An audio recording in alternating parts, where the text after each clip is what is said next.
Huddled in the unceasing blizzard of the ice plains, the wild snow cow grazed dumbly on the thistle-like shrubs that grew sporadically across the wilderness.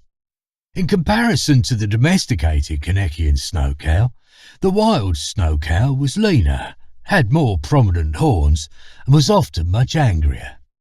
This was probably because it didn't get regular haircuts, and more often than not, couldn't see very well.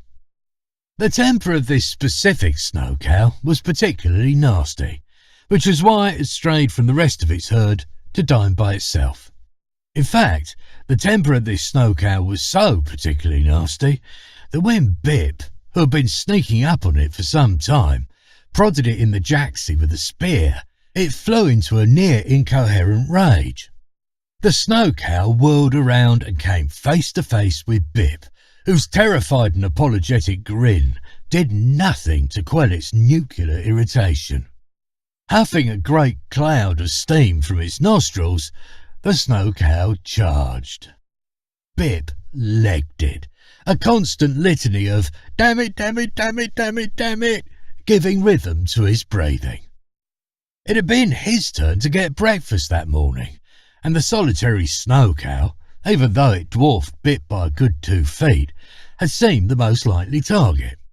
Running in his panic, though, pursued by several 100 pounds of sharpened bovine, Bip was beginning to have doubts about his choice. Unexpectedly, Bip stood his ground and whirled around to face the onrush of the snow cow. The beast lowered his head, readying its horns for a swift and brutal impaling. At the last possible second, Bip rolled to his left. The charging cow missed him by inches.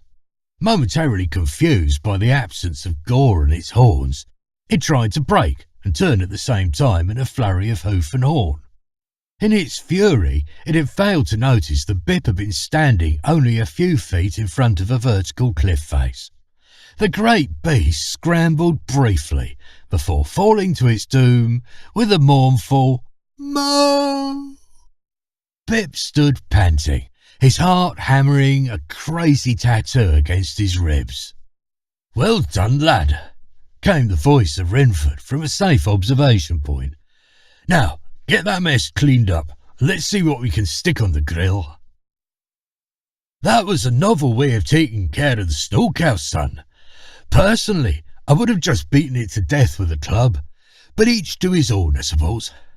Renford raised a chunk of roasted beef to his mouth and chomped hungrily. Fortunately, the impact of the snow cow at the bottom of the cliff had meant that Bip had to do very little to prepare the meat for eating. It was more a case of picking up the bite-sized bits. They were eating in the shelter of their usual breakfast cave. Bip reflected that he'd begun to enjoy these moments.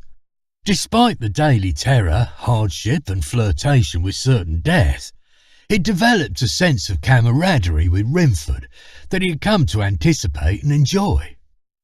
The old huntmaster had become something of a father figure to him, or at least a crazy uncle figure. He often wished he could say the same about Glimpton, who still hadn't ceased to shock and awe the young trainee with his unpredictable temper tantrums. These mood swings had not improved when, despite Glimpton's constant screaming, Bip had failed to make any real progress with his scientific knack. Bip remembered his last lesson, when Glimpton, in an uncharacteristically calm mood, had tried to show him the benefits of meditating. They had sat cross-legged on the practice room floor, attempting to equate the fire dance, a basic exercise in molecular control. The fire dance is simple in its equating. Firstly, you have to visualize the components of your target. You must visualize the air molecules in front of you. See them swaying and colliding.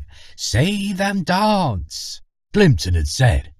Bip had attempted to visualize. And now that we can see them, we can make contact with their energy. We can communicate. We can see the equation.